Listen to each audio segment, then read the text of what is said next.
Este podcast é destinado a profissionais da área da saúde. Se você ou alguma pessoa próxima precisa de ajuda, procure o serviço de saúde mais próximo.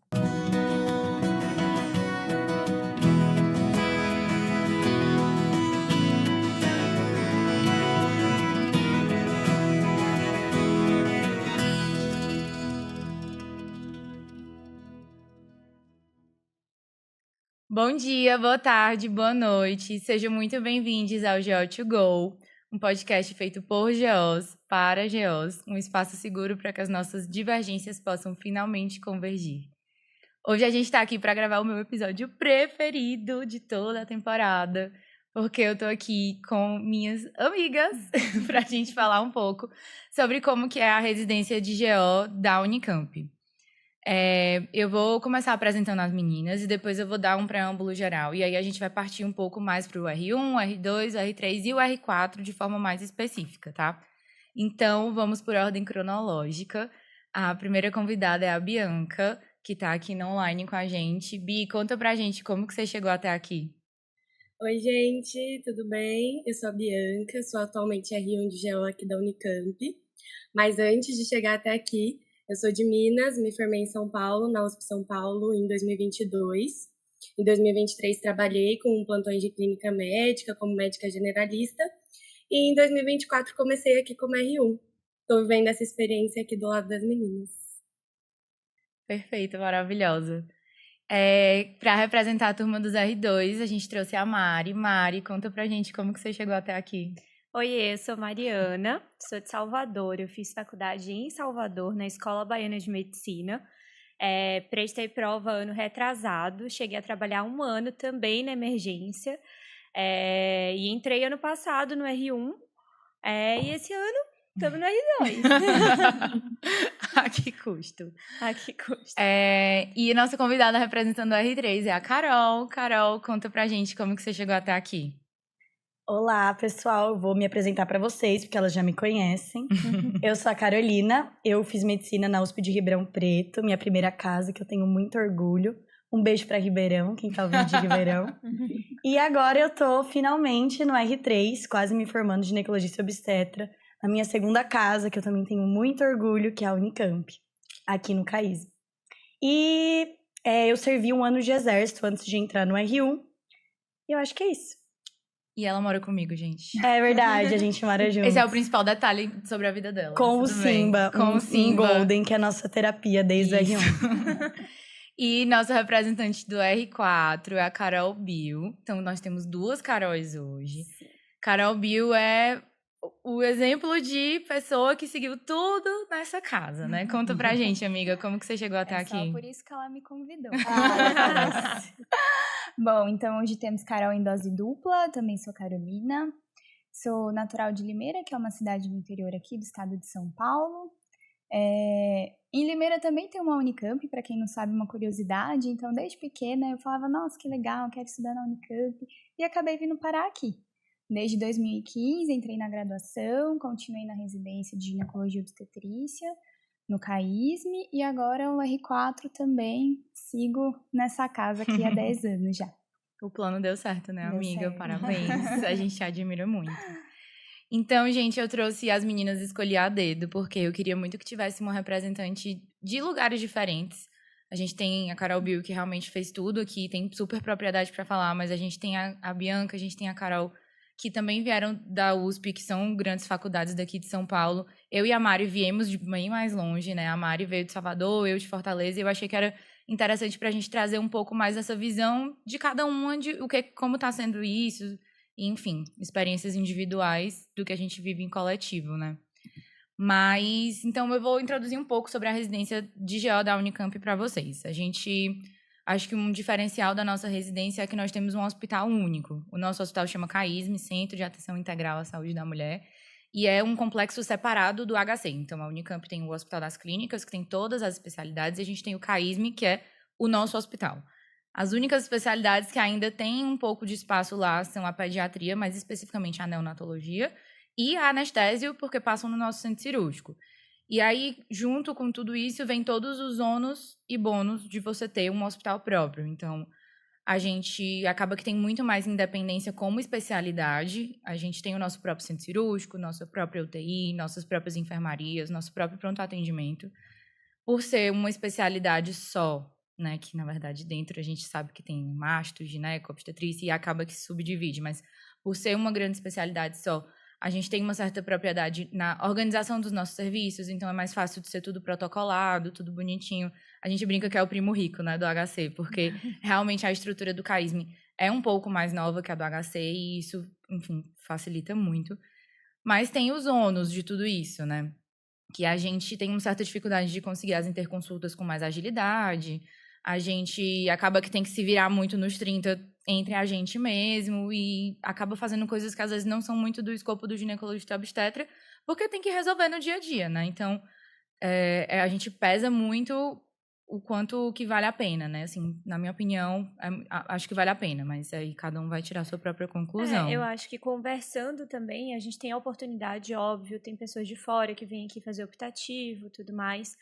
Esse é sempre um ponto que as pessoas, a gente está acostumado, é o nosso dia a dia, o que eu conheço de residência é esse perfil, mas as pessoas que vêm de fora geralmente pontuam isso como algo muito bom, até porque a gente sabe que na residência muitas vezes a gente tem que disputar leito para operar. A minha experiência no internato é vendo os residentes daquela época fazendo isso, disputando, e acaba que cirurgias eletivas muitas vezes são canceladas para pacientes que têm mais urgência, e a gente tem nossos leitos, então a gente acaba que não tem que ceder leitos para as outras especialidades, porque é o nosso hospital.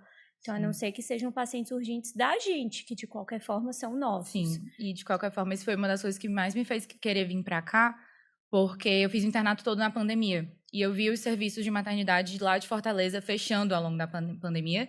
E só, basicamente, teve um momento que só sobrou a maternidade escola aberta pra GO.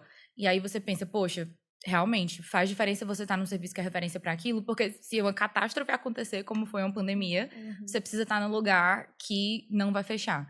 E aí isso me fez querer vir para cá por ser um hospital só nosso.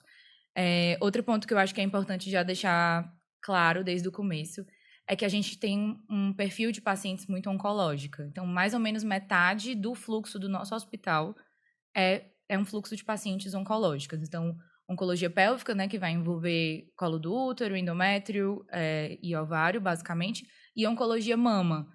E isso é responsável por mais da metade do fluxo do nosso hospital. Para a parte boa, que a gente opera bastante, nossos ambulatórios são muito fortes, e para a parte ruim, que a gente maneja muita complicação clínica, a gente maneja muita cirurgia de grande porte, que talvez seja um pouco a mais do escopo do ginecologista e do obstetra, e a gente acaba tendo que ter um contato com esse olhar clínico constante. A gente não consegue se tornar aquele GO que pensa só ali no sangramento uterino normal e que esquece da paciente como um todo. Então, a gente sai sabendo tratar complicações clínicas que podem acontecer com as nossas. Inclusive, toracocentese, paracenteses, enfim. O que é bom, se você olhar por um lado, mas que no dia a dia torna um pouco cansativo e várias vezes a gente se questiona se realmente precisava disso mesmo. Mas, enfim.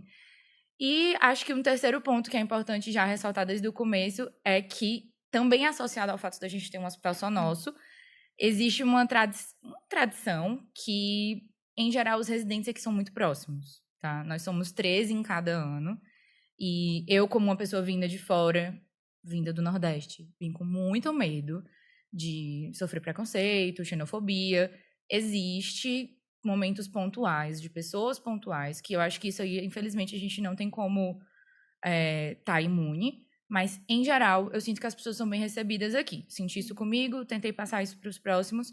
E a gente cria uma relação familiar. Existe hierarquia, como em qualquer outro lugar. Mas eu acho que as meninas, principalmente a Carol e a Bianca, vão poder falar um pouco mais da experiência delas em outras grandes escolas.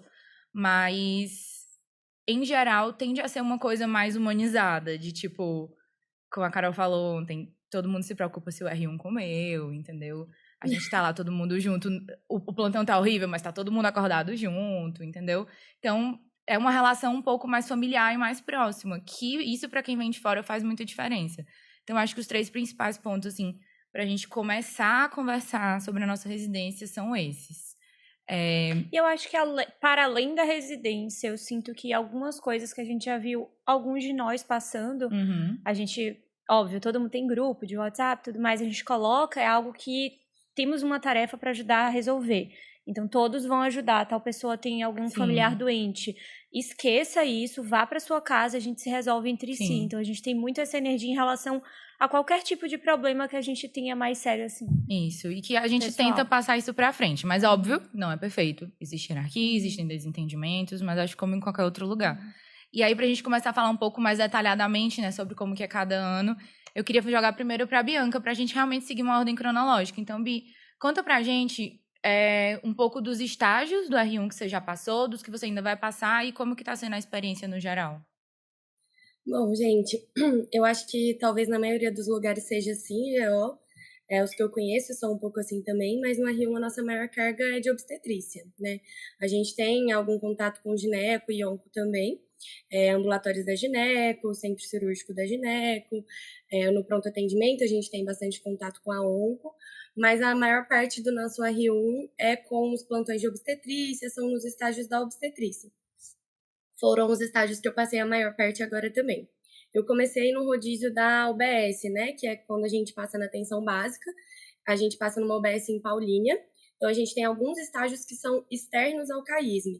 Um deles é a UBS de Paulínia, que eu acho que é uma ótima referência de atenção básica, porque é uma UBS que conta com muito subsídio, então a gente tem a oportunidade lá de inserir Implanon, de colocar Dilmirena, de fazer atendimento em ginecologia, em obstetrícia, em pré-natal. Tem um suporte importante, a gente esse ano está com os preceptores que estão discutindo os casos lá, então vira uma coisa bastante acadêmica também, não é só uma tocação de serviço, né? É um ambiente que a gente tem a oportunidade de discutir. Eu acho que de atenção básica é uma amostra bem legal que a gente tem lá em Paulínia. Tem a dificuldade que para mim no começo que foi a distância, né? Eu não tenho carro, então isso foi uma dificuldade no comecinho para mim, porque é uns 40 minutos daqui, da região do CAISM.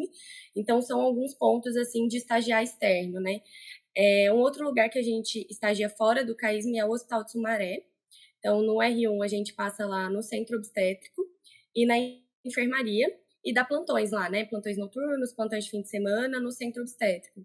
Então, lá é um hospital que a gente tem a oportunidade de ter bastante volume de parto, tem bastante parto normal, tem bastante cesárea, tem bastante curetagem, assim, procedimentos no geral, a gente tem bastante oportunidade de auxiliar, de fazer, de participar, de assistir. Então, acho que é uma experiência muito positiva, assim, para ver, assim, um risco ali intermediário, né? Não é um lugar de baixo risco, né? Mas também não são casos de tão alto risco quanto a gente costuma ver no CAISM. Então, é uma amostragem boa nesse sentido. Daí a gente tem os estágios ambulatoriais também, né? Que são principalmente o pré-natal, né? A gente passa no pré-natal de alto risco, no R1. A gente atende os casos, discute com os nossos chefes. Acho que é muito positivo. A maioria dos chefes são muito abertos para ter discussões realmente embasadas cientificamente, assim, dão espaço para a gente tirar dúvida e seguem protocolos, então, assim, não é algo freestyle, sabe? A gente tem realmente a oportunidade de aprender como manejar esses casos. De centro obstétrico, a gente também passa no CAISM, em 2 estágios, né? Então, a gente passa 2 meses diluídos aí ao longo do ano, que é muito positivo também. A gente passa em 2 R1s, um R2 e um R3, inclusive a minha R2 do CO tá aí, que é a Mari. A gente passou recentemente e foi muito bom. Tem bastante oportunidade de procedimento também, um volume um pouco menor em relação ao Hospital de Sumaré, mas com mais casos de alto risco, com outras patologias, com coisas mais específicas, né? Um grande medo que muita gente me pergunta sobre o R1 daqui, que inclusive era um medo que eu tinha, era sobre a carga horária, né? Assim, realmente aqui a gente trabalha bastante, eu estaria mentindo se falasse que não. E eu acho que quem tem o desejo de prestar Unicamp, tem o desejo de fazer ginecologia e obstetrícia aqui, tem que vir com a mentalidade que sim, vai trabalhar muito na R1, vai ser difícil, vai ter momentos de bastante trabalho, semanas intensas, mas eu me sinto completamente satisfeita e feliz com a minha escolha, sabe? Acho que isso é muito pessoal, lógico, mas no geral vale a pena. Tipo, a carga horária é extensa, é cansativa, não é sempre que você tá feliz, mas eu acho que um ponto muito positivo é isso que a Alice falou e a Mari falou, que a gente se sente muito apoiado, sabe? Eu vim de outra escola e eu fui muito bem recebida. em nenhum momento fui tratada diferente, ou deixaram de me acolher bem, ou deixaram de querer me ensinar alguma coisa, ou me cobraram diferente por não ser da Unicamp, ou por vir de uma escola que muitas vezes tem protocolos diferentes daqui. Rola uma brincadeirinha ali de vez em quando, mas é nada, é tudo na paz, assim, com um acolhimento muito gostoso mesmo, assim, e sempre senti que a gente se apoia muito.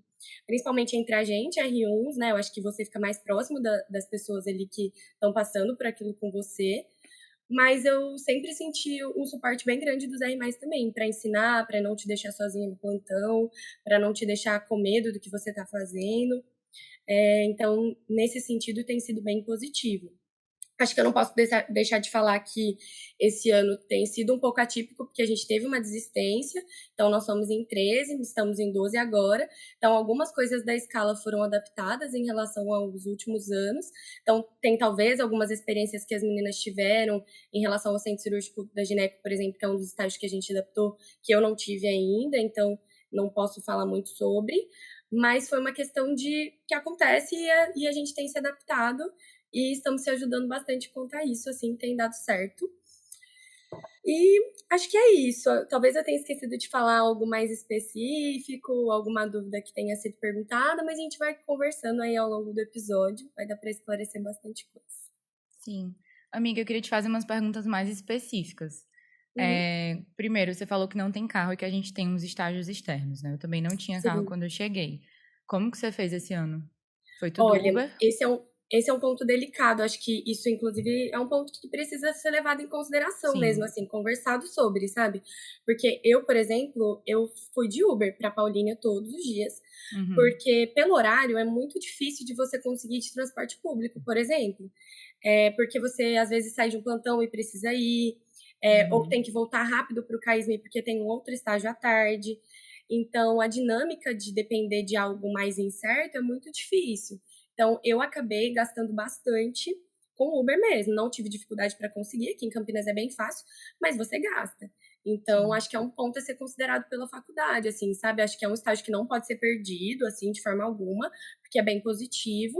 Mas acho que é algo que precisa ser conversado melhor, sabe? Sumaré mesmo é bem difícil. Hoje eu tava de plantão lá, vim de manhã, eu peguei mais de 1 hora de trânsito. Uber, tipo, em torno de R$50. Né? Então, assim, não fica muito barato também para quem não tem carro nesse momento. Eu acho que esse é um ponto até para a gente até conversar, sabe? Para o futuro tentar ajustar isso.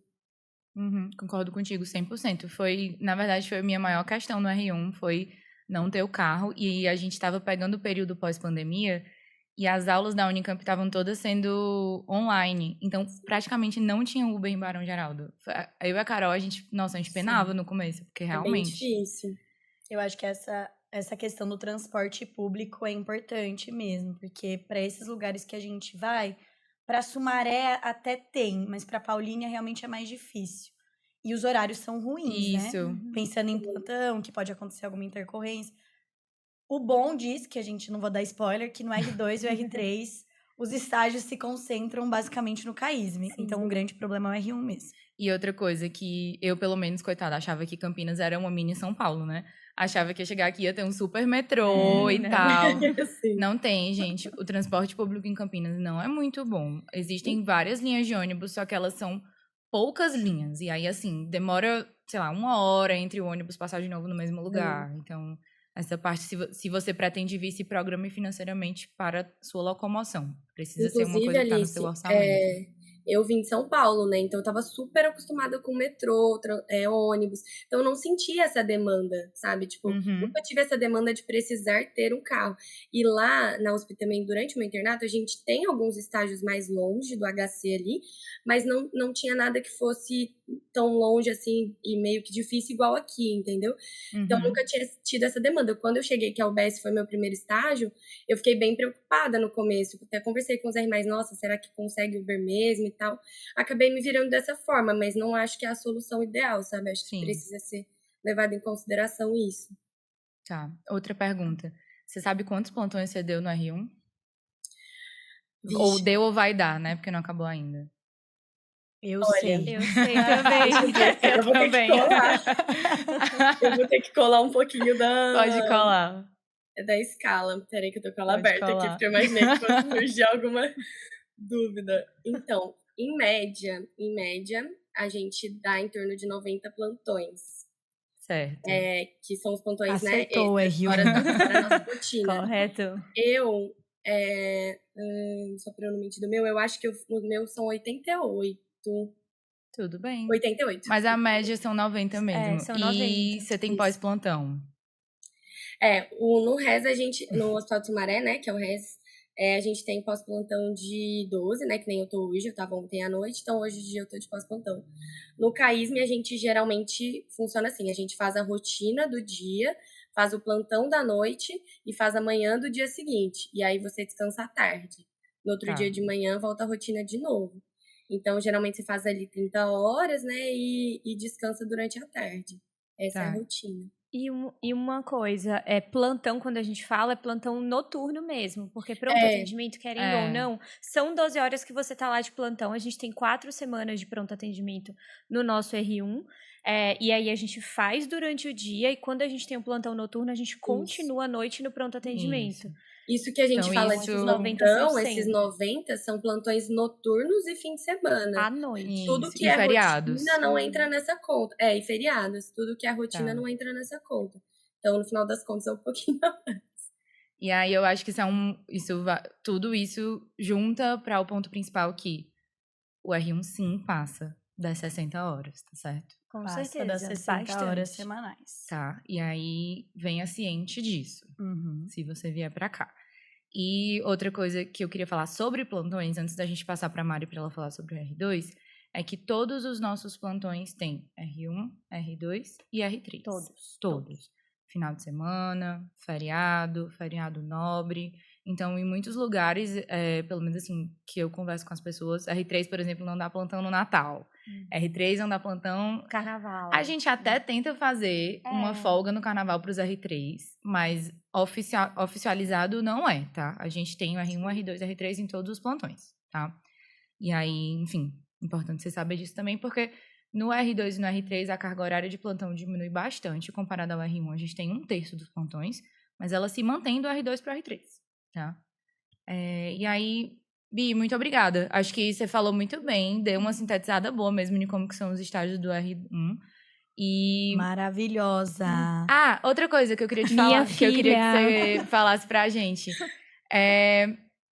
A gente tem aqui na nossa residência uma divisão muito clara do que é procedimento do R1, do R2 e do R3. Então, desde o R1 você já opera, né? O que você já conseguiu fazer de procedimento, assim, por cima? Cara, eu, assim, pra mim, essa foi uma parte muito positiva do R1 pra mim.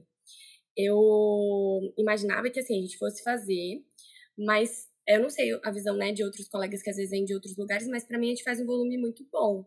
Eu passei no estágio o Centro Obstétrico de Sumaré é o que a gente geralmente faz mais coisa no R1, né, porque lá só tem um R1 no Centro Obstétrico e os chefes. Então a gente geralmente tem abertura pra fazer bastante coisa. Só que assim, quem passa nesse estágio no começo do R1, geralmente não vai fazer tanto quanto quem passa no final, porque quem tá passando no final já tem uma experiência maior, enfim. Os chefes acabam liberando mais, né? Mas eu passei como terceira pessoa a passar nesse estágio. Então foi bem no começo. E eu, de primeira cirurgiã, eu fiz coisa acho que de 21 ou 22 cesáreas. Fora as que eu auxiliei, e que foram várias, e parto normal que foram vários também, que pra mim, assim, é muito bom pra estar no terceiro mês de R1, você num serviço grande como aqui, ter essa oportunidade foi muito legal. Agora, no meu CO do CAISM, que é assim, historicamente é um estágio que você faz um pouco menos que o resto. Tem um pouco menos de volume e, ao mesmo tempo, tem o R2, que vai operar os casos que são mais complexos, enfim. Às vezes, até o R3 da Patob precisa entrar em casos que são da Patob, a patologia obstétrica, que as meninas vão comentar ainda, mas vai operar alguns casos que são mais difíceis, né? Então, o R1 acaba fazendo um pouco menos, o que é natural. Mesmo assim, eu fiz 11 cesáreas de primeira cirurgia e auxiliei em várias também. Então, em termos de volume, eu acho que a gente tem muita oportunidade de fazer laqueadura, curetagem, AMIU. Esses são os procedimentos que a R1 faz mais, né? Então, as suturas de lacerações de primeiro e segundo grau, a mil a curetagem, as cesáreas geralmente de prime, né? Dependendo, às vezes faz C1, mas as cesáreas de prime. E os partos normais, né? E a laqueadura também a gente faz. Sim. Esses são os procedimentos que são mais típicos do R1. No centro cirúrgico da Gineco, os procedimentos da Gineco, eu não tenho tanta propriedade para falar, porque, como eu falei, foi um estágio que eu não passei, então não sei tanto sobre. Mas eu sei que a gente tem oportunidade mais de auxiliar também nas HTAs, de fazer, às vezes, procedimentos mais simples, tipo ninfo, né? As meninas vão poder falar melhor, porque eu realmente não tive essa experiência. Sim. É isso. Obrigada, amiga. Vou passar para a Mari para ela falar um pouquinho mais do R2, tá? Mari, conta pra gente também, como a Bianca fez, falando um pouco mais dos estágios do R2.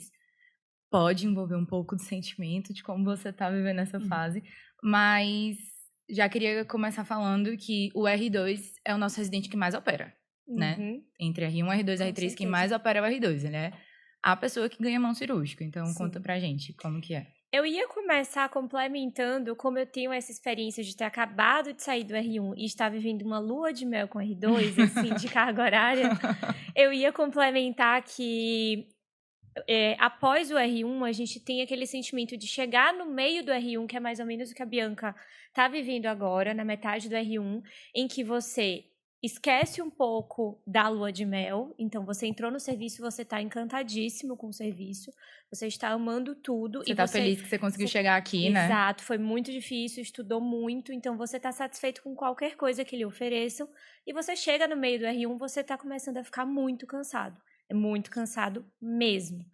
E eu ia finalizar isso que a Bianca falou, que ela já falou sobre isso, para dar mais foco ao R2 mesmo, mas eu ia complementar que, apesar disso tudo, eu enxerguei o meu R1 sempre como um lugar de muito aprendizado, e eu sempre fui muito grata por estar aqui. Eu sempre repito essa frase para os R1s. Falo, amiga, realmente é muito cansativo, eu não tiro nenhuma razão em relação a isso, mas eu sempre tentava focar no fato de estar numa instituição incrível e com um grau de complexidade, de contato com medicina baseada em evidências, que a gente sempre fala isso, muito bom. Então, acho que no somatório de tudo, no meu R1, que eu finalizei tem 6 meses, eu acho que foi muito, muito bom. Do R2, a gente reduz para 1/3 da quantidade de plantões. 1/3 não, metade. Eu fiz 94 e eu tô com 42, por aí, de plantões. Então, metade dos plantões, mais ou menos. Isso daí já dá para você respirar muito, assim. Você consegue... financeiramente te ajuda muito você ter mais tempo livre. O R1 é um momento... A gente trabalhou, a Bianca, a Carol, eu não sei, não trabalharam, né? Não. Mas assim, quem trabalhou, você vem de um período em que você está ganhando financeiramente um dinheiro e você entra numa residência em que você não tem como respirar para ganhar o dinheiro, é muito difícil. Quando você consegue ganhar alguma coisa, é alguma coisa muito pouca, que assim, vai ajudar naquele mês, mas não vai te ajudar para os meses seguintes. E no R2 você consegue respirar um pouco mais, você consegue criar sua autonomia financeira novamente.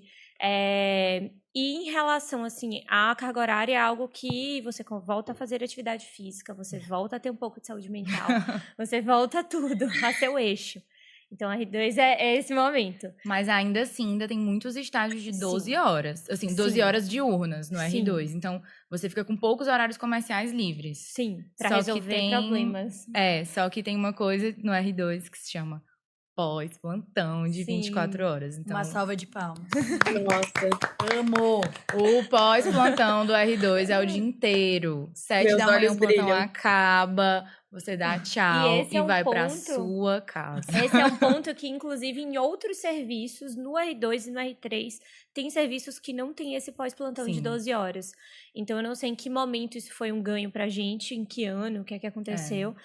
Mas eu acho que realmente é algo extremamente necessário para o estudante de medicina em qualquer fase do estudo da medicina. Essa é a hora que você vai consertar seu chuveiro que tá queimado, entendeu? Que você vai dormir, pagar a conta, descansar. vai no banco, vai no supermercado. Coisas que a pessoa precisa fazer para sobreviver, você faz nessa hora. Entendeu? E a residência de GO é uma residência... Eu tenho um namorado que ele faz cirurgia. E a gente sabe que a carga horária de cirurgia é uma carga horária extensa e muito pesada.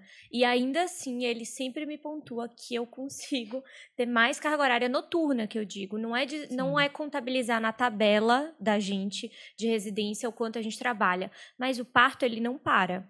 A cirurgia, às vezes, ela tem um caráter mais eletivo, consegue deixar para 7, 8 horas da manhã. Emergência em qualquer tipo de residência. Mas, assim, o parto não para. Você partejar, você não vai dormir e deixa a gestante com dor, você não deixa a gestante lá. Então, você realmente tem que estar ali integralmente. É extremamente difícil. Até no R2, o plantão noturno no R2, tem um certo momento que os R1s criam um pouco mais de autonomia. Eles estão partejando sozinhos a partir de um certo momento. Mas no início do R2, você ainda é um R1. Você está ali 100% do tempo.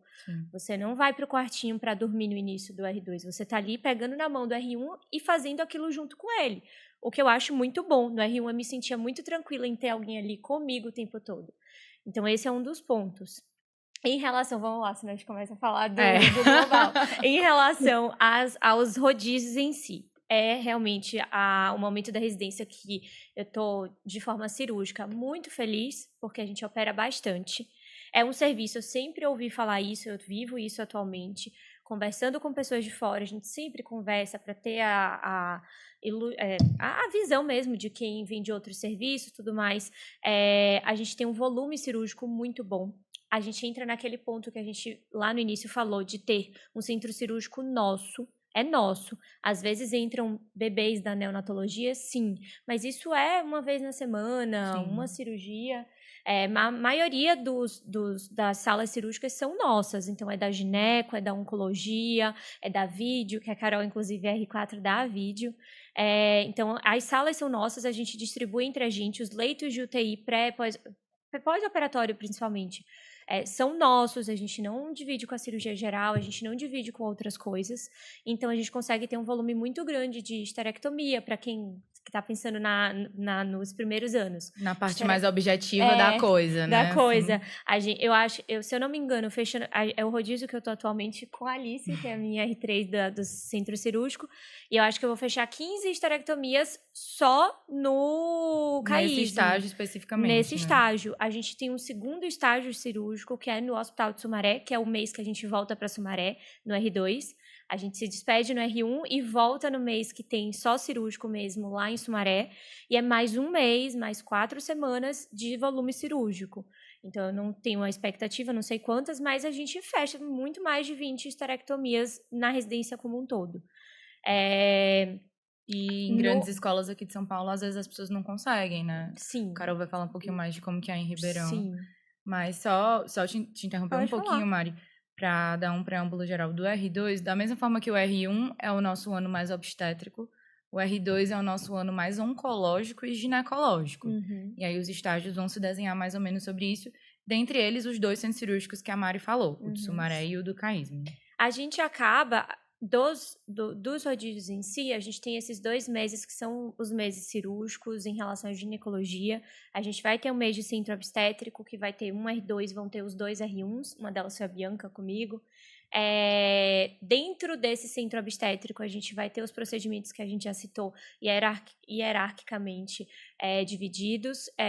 Tem algumas coisas que são do R3, uma esterectomia puerperal, uma cesárea de um bebê muito prematuro, qualquer caso que tenha muita Trigemelar. Complexidade, trigemelar, vai ser do R3. Já as cesáreas que são iterativas, a C1 no início, é do R2. As cerclagens também, As cerclagens são do R2. Se você tiver uma cureta puerperal, vai ser do R2. As curetas normais, se for entrar no CO, vai ser do R1. Os primigestes prematuros também tendem a ser Sim. do R2. O prematuro, assim, qualquer coisa que fuja do normal. As primes são do R1, a gente tem um volume bom de cirurgia para o R1 também na obstetrícia, e quando a gente chega no final do ano, a depender de quem esteja de R2, ou seja, a depender do volume que aquela pessoa tenha operado, da segurança que aquela pessoa tenha operando, ela vai poder deixar os R1s fazerem ou não a C1, conversando com o chefe sempre, claro, óbvio. Então, em relação ao centro obstétrico, no R2 é essa a vivência da gente. Óbvio, você vai ter muito mais mulher que já teve cesárea anterior, tem 2 cesáreas anteriores, então o R2 vai fazer mais cesárea do que o R1, sim. E o R1 vai dividir com a outra colega. Outro R1. Então, isso é óbvio. de outros estágios, a gente tem 2 enfermarias. A gente tem uma enfermaria que é a de ginecologia, que a gente fica com os pós-ops. E os tratamentos de DIP que a gente tiver, as ectópicas que a gente tiver que fazer, metotrexate, exato. A gente vai ter também a enfermaria de oncologia clínica. A enfermaria de oncologia clínica é nossa pedra no sapato. É a grande polêmica do nosso serviço. Do nosso serviço, porque a gente tem uma enfermaria eminentemente ali de clínica. É uma clínica. enfermaria puramente clínica, com casos de pacientes graves, Muito oncológicas, clínicas, sem proposta cirúrgica, e que a gente passa... Todas as enfermarias do hospital a gente passa como residente único. Só que essa em específico é mais difícil passar como residente único, porque são, como a Carol gosta de falar, a gente não está acostumado com sinais de alerta disso. A gente, às vezes, deixa passar coisas que são muito graves, porque não é o nosso mindset, não é a nossa vivência, não é o que a gente está habituado. Tanto que a gente passa as visitas com oncologistas clínicos durante a semana, porque é uma enfermaria e também um volume muito clínica. alto de pacientes, né? Tipo, Isso. enfermaria cheias. Sim. Em geral, as nossas enfermarias são muito cheias e são os estágios que estão mais sobrecarregados. A gente sabe quantos leitos a gente tem? Uns 20, né? Uns 20. A gente tem mais ou menos 20 leitos em cada enfermaria, dentre alojamento conjunto, que quem passa é o R1, ginecologia e oncologia clínica, que quem passa é o R2, oncologia cirúrgica e patologia obstétrica, que quem passa é o R3. Cada um, em geral, com 20 leitos e você de residente único. Então, isso tende a ficar bem sobrecarregado, o estágio da enfermaria.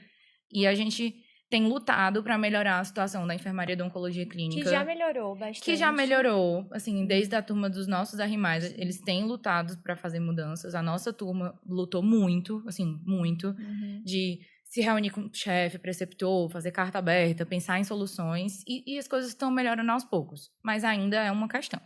Desculpa interromper. E é um pouco, é um pouco frustrante pra gente. A gente tá numa posição, a gente é médico, a gente é residente, mas a gente é formado como médico. Então, como médico, a gente é frustrante a gente não conseguir oferecer, às vezes, o que a gente tem que oferecer. Sim. E lidar com isso, eu acho que é o maior baque, a gente ir para casa e a gente ficar pensando naquilo e não tem de onde tirar aquela informação, porque, infelizmente, a gente não é especializado especificamente no que aquele doente precisa, e a interconsulta, às vezes, é algo que demora. Então, enfim, é isso aí. A gente, além das 2 enfermarias, além dos 2 centros cirúrgicos que a gente roda, a gente vai ter o pré-natal, que a gente volta, os pré-natais especializados. Então, a gente tem o pré-natal de alto risco, já é paciente de alto risco no R1. A gente vai ter os pré-natais que são o alto risco, altíssimo subgrupos. risco. Altíssimo risco. Então, realmente, é um específico de hipertensão, um específico de diabetes, um específico de perdas gestacionais. Perdas é o outro ambulatório. Um de medicina fetal. Medicina fetal. Então, a gente vai ter contato com vários tipos de patologias da gestação em dias específicos e turnos específicos, com os chefes que são os ultra especializados naquele tipo de patologia. Que eu vou fazer um adendo. Que isso aí, pra mim, cara, é o diferencial daqui. Não dá. Então, a gente tá sentado, tomando um cafezinho, discutindo um caso do pré-natal com a pessoa que tá escrevendo a diretriz do país. Então, a proximidade que a gente tem com essas pessoas que antes eram tão distantes e, tipo, nomes... Que a gente lia no livro, a gente lia naquele protocolo. Essa pessoa tá sentada, chama você pelo nome e tá lá discutindo o caso do pré-natal. E isso é muito bom porque torna as coisas que normalmente são difíceis de manejar na obstetrícia, torna o nosso dia a dia. E só para contextualizar a diferença do pré-natal do alto risco, é que, por exemplo, aquela paciente que tem um diabetes que está controlando com dieta, dose mínima de metildopa no caso da hipertensão, quando começa a ficar uma coisa mais grave, vai para a mão do especialista, porque a gente consegue também juntar as outras disciplinas junto com isso. Então, a gente consegue ter o apoio da saúde mental, da nutrição, da físio, no pré-natal especializado. Então, a gente filtra aquelas pacientes que precisam mais. E aí, você deve perguntar, né? E o pré-natal de baixo risco? Vocês não aprendem? Realmente, a gente aprende muito mais o alto risco do que o baixo, mas no nosso ano foi criado um pré-natal multidisciplinar de risco habitual aqui no CAISM pra gente começar a passar. Então, foi meio que encontraram uma solução. O que a gente conversa sempre com os chefes é que o baixo risco a gente acaba, se a gente quiser, a gente engloba na consulta que a gente está fazendo. Com certeza. Porque são as orientações, a gente foca mais naquela consulta do baixo risco, em dar as orientações, gastar mais tempo que a gente fala, focando nas orientações de como vai ser a via de parto dela, o que é que ela vai esperar daquilo, qual é a suplementação, quais exercícios ela pode fazer, ela não pode fazer. E a gente tem A consulta do pré-natal em geral. Exato. E Mas, o assim, baixo na risco, UBS, ele é a gente abordado tem em esse qual convênio. Isso que eu ia falar. A gente faz. Na UBS. E no RES, no R2, não é bem baixo risco também, né? Porque tem gestantes de alto risco no RES. Mas tem um pouco do baixo risco, às vezes. Tem gestantes menos complexas. É como se fosse o pré-natal de alto risco não especializado, só que no R2. Mas no R1 tem, o momento é Tá.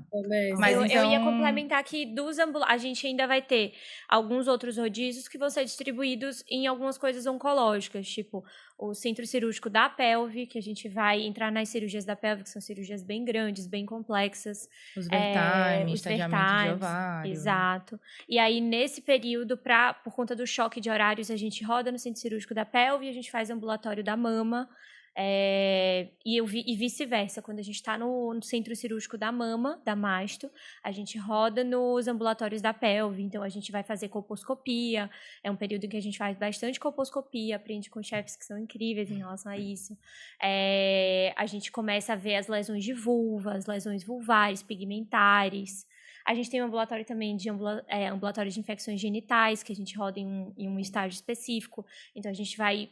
Isso eu acho incrível, eu converso, falo isso às vezes com as pessoas, que a gente nesse ambulatório tem um microscópio com a gente pega uma lâmina de secreção vaginal da paciente, a gente consegue ver no microscópio, discutir, espelhar na tela, eu acho isso E faz algo parte fenomenal. do estágio das especialidades ginecológicas, né? Que a gente Sim. esmiuça um pouco mais as subespecialidades dentro da ginecologia. Sim. Então, vamos recapitulando R2, a gente tem o centro obstétrico, 2 centros cirúrgicos, Sim. 2 centros cirúrgicos de especialidades, que seria da masto e da pelve, 2 enfermarias de gineco e de oncologia clínica. A gente tem um mês de pronto atendimento, Sim. um mês de férias, né? E o que mais que tá faltando? Pré-natal. As especialidades. E o Que aí ambulatório de vai ter especialidades. o ambulatório específico de menopausa, o ambulatório específico de ginecologia endócrino, uroginecologia, a gente vai fazer vários pop-kills, enfim. Tá. E aí, Mari, aprendizados finais do R2 pra gente passar pra Carol. Olha, eu acho que pra mim tá sendo um ano mais tranquilo. Eu acho que é isso, é um ano que a gente vem de um embaque muito grande do R1, e a gente consegue voltar a ajeitar a nossa vida. Então, pra mim tá sendo um ano que a gente consegue voltar a estudar direito, a gente vem de um período de estudo intenso, e pra mim no R1 não tá estudando era algo que eu falava, meu Deus do céu, sentar mesmo e estudar. No R2 a gente consegue voltar. Organizar a vida, fazer atividade física, sair mais com as pessoas. No R1 É engraçado a gente tem como a horário. percepção é individual, né? Tipo, apesar de ser mais tranquilo de carga horária, no sentido dos plantões, o R2 pra mim foi muito mais pesado, porque eu me senti com mais responsabilidade. No acho R1 que eu no sentia dia a dia, que eu só tinha que cumprir aquele comando. E o R2 eu senti, tipo, nossa, eu tenho que dar o comando. Mas eu Pra tinha duas eu pessoas. ter que dar o comando com a mente mais tranquila e descansada, tipo, pra mim ainda algo... Sim. Tipo, ano passado foi difícil. Mas tudo bem, amiga, você já aqui Mas tá tudo passou. certo. Eu sempre falo pras meninas, pros R1s, passa, pensa que Passa, fevereiro vai dar tá tudo A chegando. minha frase de todos os dias é assim, quando eu tô mais, surtada. Tem prazo, tipo, vai acabar, tem prazo. Exato. E Tem os prazo. momentos ruins acabam também, e tem muita coisa boa também. Então dá pra sobreviver. Eu lembro da Mari na reunião que a gente fez pra contar da residência sobre eles. Ela falou assim: gente, eu só preciso saber de uma coisa. Melhora? Porque se melhorar, tudo bem, eu aguento esse ano. Mas eu só preciso saber, melhora, eu fico o tempo todo assim. Aí a gente, não, Mari, melhora. Ela, Não, tá eu bom. só pensava isso. Mas tá, então vamos agora começar a ouvir a voz da experiência para as Caróis. Começar com Carol Borges, nossa R3. Miga, conta pra gente. Estágios da R3, percepções até aqui. Vai. Eu tô até um pouco emocionada, assim, de ouvir vocês falando. Porque foi tudo que a gente viveu, né? Claro que é individual as experiências, Sim. mas foi o R1, foi o R2 e agora finalmente chegou o R3. E passou meio sem perceber, né? Passa um pouco rápido. E tá aqui do lado da Carol, que foi... A gente chama de mãe aqui, né? Que é a nossa R+. E é esse sentimento mesmo de mãe, de cuidado. Enfim, mas eu acho que assim, o R3...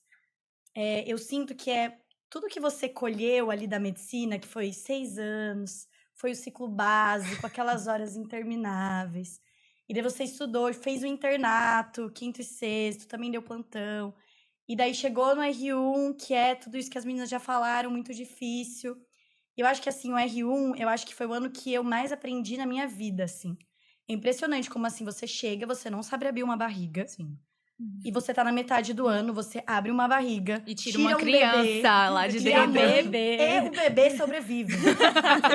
E você fecha a barriga. Apesar de você. Então, assim, eu acho que é uma curva de aprendizado muito grande. E daí você chega no R2 e tem esse peso da responsabilidade mesmo. E eu tinha um pouco de síndrome de impostora, assim. Porque eu ficava lembrando, nossa, mas a Carol, que tá aqui do meu lado, ela era tão melhor que eu. Ela me explicava tão melhor. E daí eu acho que o R2 é um momento de você sentir confiança de tudo que... do serviço que você tá, de tudo que você aprendeu. E o R3 daí finalmente vem, que você adquire essa posição de chefe, né? De chefinho, eu gosto de falar. Que você aprende essa possibilidade de liderança também, né? De aprender a liderar, a organizar o plantão. E é isso, assim, eu me sinto muito, muito grata, porque tudo aquilo que eu construí é agora no R3, parece que desde lá, é isso mesmo, desde o básico, você vai... E agora você fala, não, agora chegou o meu momento. É como se você fosse meio validada, né? Tipo, olha, Olha tudo isso tudo deu certo, entendeu? Tá tudo bem, tu tá tudo quase que lá. eu construí, porque é um sacrifício, né? São É. 6 anos estudando, depois mais 3. E daí, finalmente, assim, não o que a gente... A medicina é uma dedicação muito grande mesmo. Então, esse momento de colher é muito gratificante. Eu tô muito feliz mesmo de estar colhendo tudo isso que eu construí. Uhum. Então, eu tô muito feliz com o R3. O R3 é muito tranquilo, realmente.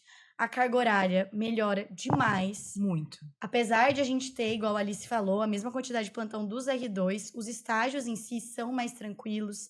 Eles duram menos tempo do que no R2, porque o R2 a maioria dá 7 a 7. Então, de carga horária em si, melhora muito.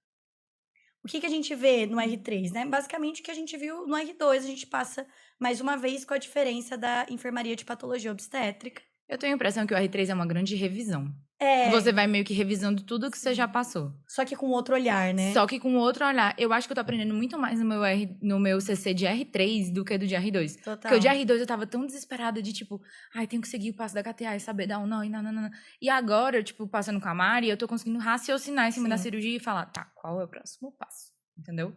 Acho que eu tenho a impressão que o R3 é uma grande revisão de tudo. É como se a gente passasse um pouco de cada coisa desde o R1 e o R2 até agora, Que entendeu? eu ia comentar que isso é, inclusive, um ponto que eu acho muito interessante.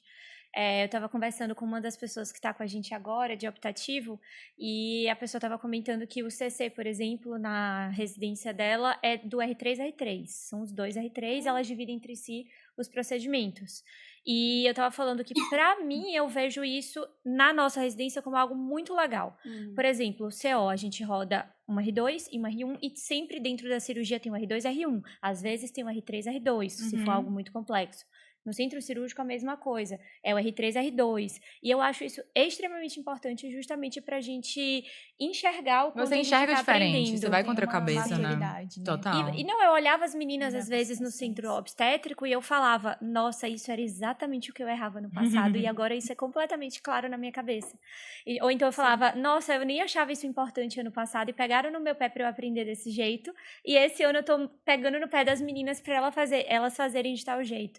Então eu acho que você ter esse aprendizado longitudinal Você e aprende não... ensinando, né? Exato. Total. É um filme, assim, você vai vivendo Sim. devagarinho e não você pega tudo no R3 de uma vez e você aprende Sim. tudo de uma vez. Mas vai, amiga, estágios do R3.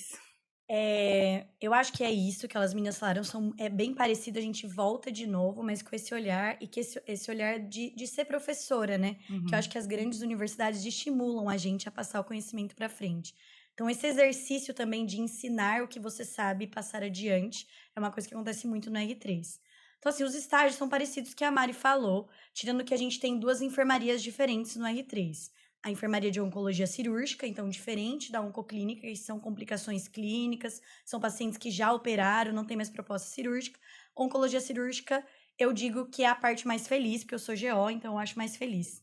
Porque a gente tá operando, a gente diz pra paciente, tirei seu câncer. A É gente claro que cura tem- o câncer com uma cirurgia. A gente É tira o maravilhoso. câncer, a gente sabe que tem etapas, a gente sabe que não é assim. Mas eu acho que é uma enfermaria mais feliz e querendo ou não, a nossa área, né? Isso. Então, a gente passa com os nossos chefes nessa enfermaria. Na oncoclínica são os oncologistas clínicos, na oncologia cirúrgica são os oncologistas pélvicos, que fizeram GO, e os mastologistas, né? Enfim, que fizeram GO cirurgia, mas que são mastologistas. E a nossa função é acompanhar o pré e o pós-operatório dessas pacientes. E faz muito sentido porque a gente divide metade do mês a gente faz enfermaria, outra metade a gente passa no centro cirúrgico da pelve. E acaba que você consegue raciocinar por que aquela paciente que operou aquela cirurgia teve tal complicação, o que eu tenho que ter de cuidado pós-operatório. E sedimenta esse conhecimento que antes a gente não consegue elaborar no R2. Eu achei bom. É chato porque é enfermaria, viu? Eu não gosto, mas eu achei bom. É pessoal, eu gosto de enfermaria, gostei. Mas assim, é bem pessoal.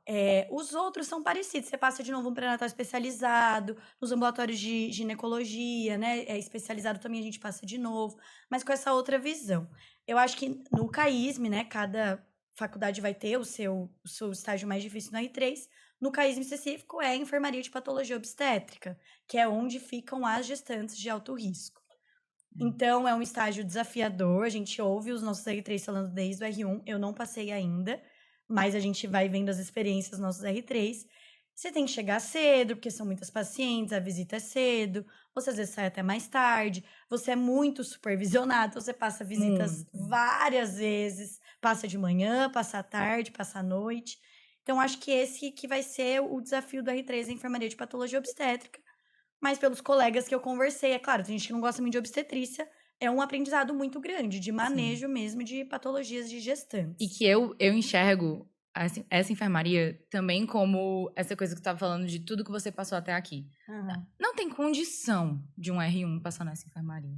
Não tem condição de um R2 passar nessa enfermaria. Precisa ser o R3 que conhece desde a parte técnica de conhecimento mesmo, o aprendizado e tudo que você viveu nos seus pré-natais, pronto atendimento e tal, até a parte funcional do hospital.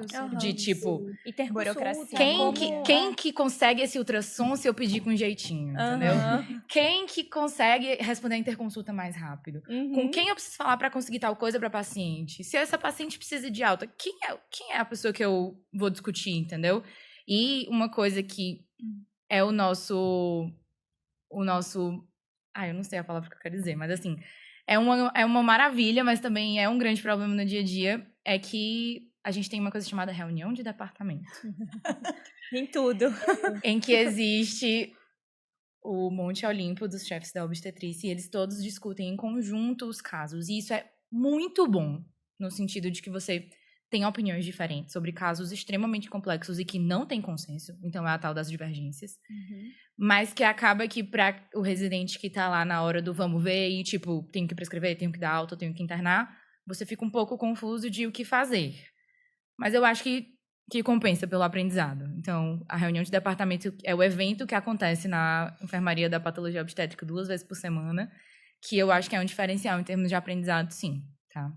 E é importante falar que, assim, no R3, a gente tem alguns estágios que a gente roda no centro obstétrico, mas é diferente no R1 e no R2, que está bem estabelecido um mês inteiro no centro obstétrico.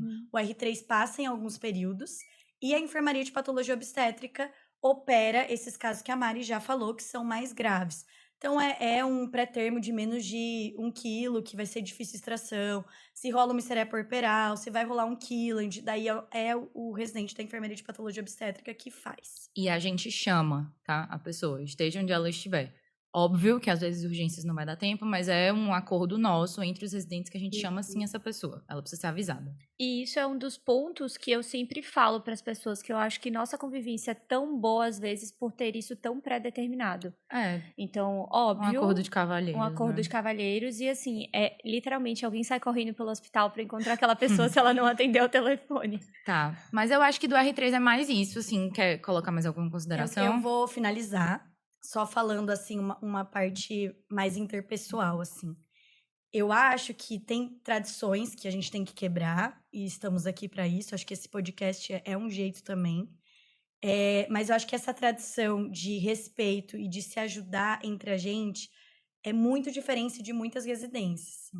Então, eu acho isso uma vantagem. E acho que isso se perpetua um pouco para os nossos chefes. Alguns chefes eu costumo falar que eles são divos acessíveis. Que a gente consegue conversar, assim, de igual para igual, sabe? Sim. Que eu não sinto isso em todos os lugares. Sim.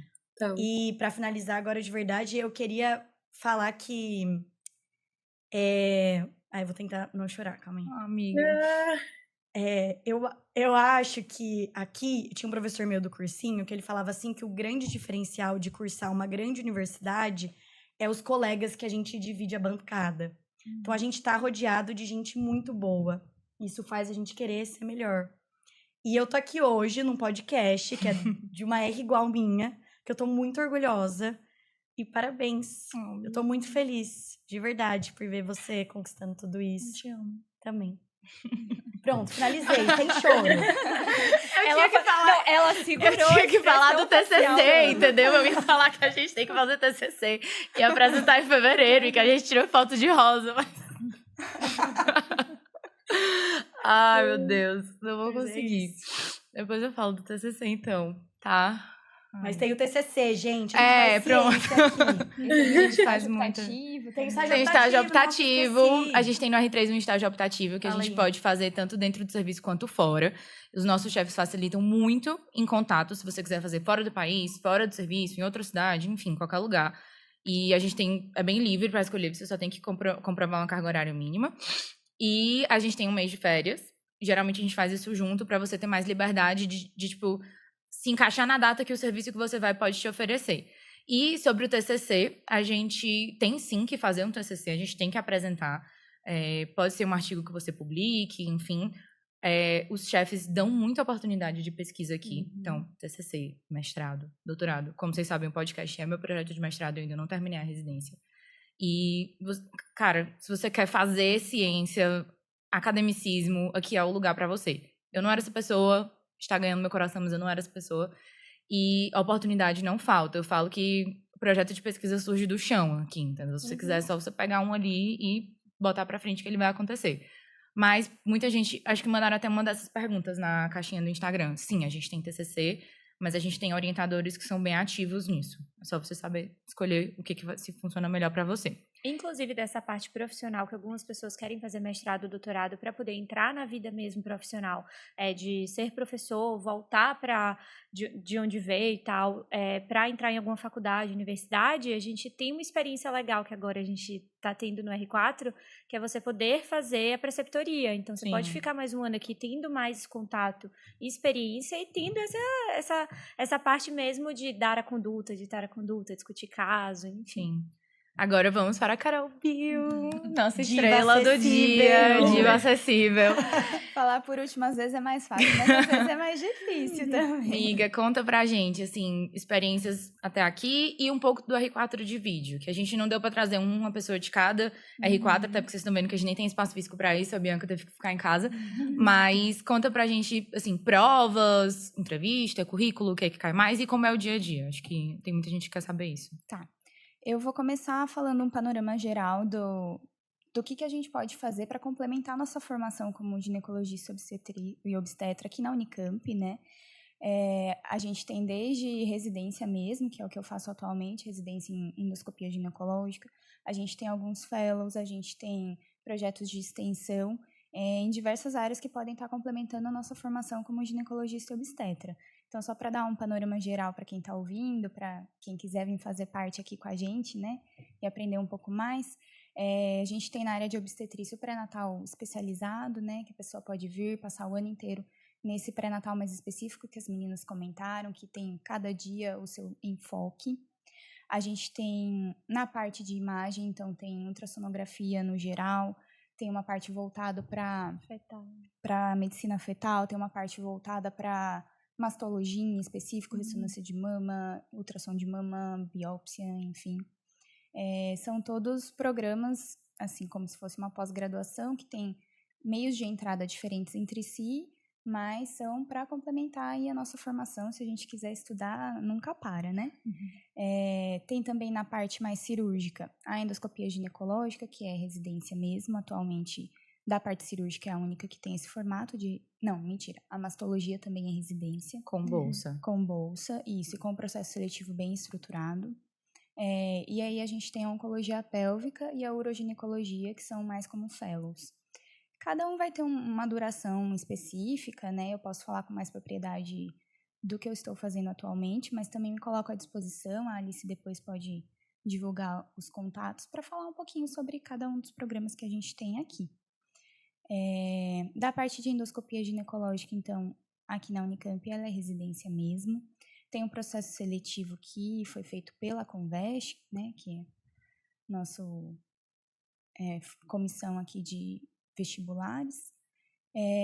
Teve uma parte teórica, que claro que não foi tão complexa como é para a gente entrar na residência ou na faculdade, mas teve sim a parte teórica, teve também uma prova prática e teve uma análise de currículo, não foi entrevista.